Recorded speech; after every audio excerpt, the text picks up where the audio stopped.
Nasabat ng mga otoridad ang tinatayang 880,000 na halaga ng hinihinalang smuggled na sigarilyo sa isinagawang checkpoint operations ng 1st Provincial Mobile Force Company, Lanao del Norte, madaling araw ng Mayo 14 taong kasalukuyan sa Barangay Samburon, Linamon ng naturang probinsya.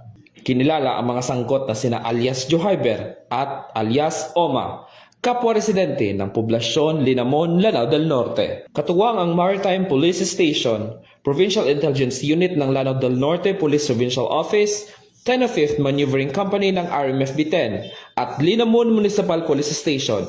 Pinahinto ng mga otoridad ang dalawang badya o bao-bao na may kargang mga kahon ng hinihinalang smuggled cigarettes na nakalagay sa likurang bahagi ng mga sasakyan.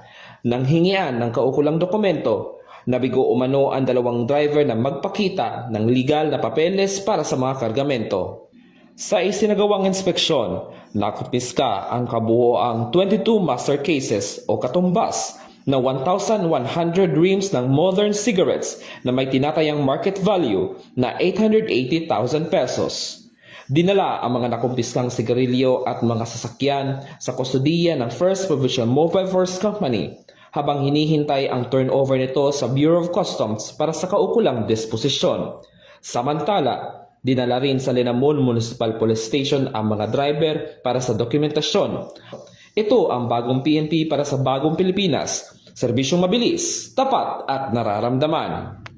Mula dito sa Lanao del Norte Police Official Office, ako yung PNN Correspondent, Patrolman Kim Luna, alagan na batas, tagataguyod ng Balitang Pulis.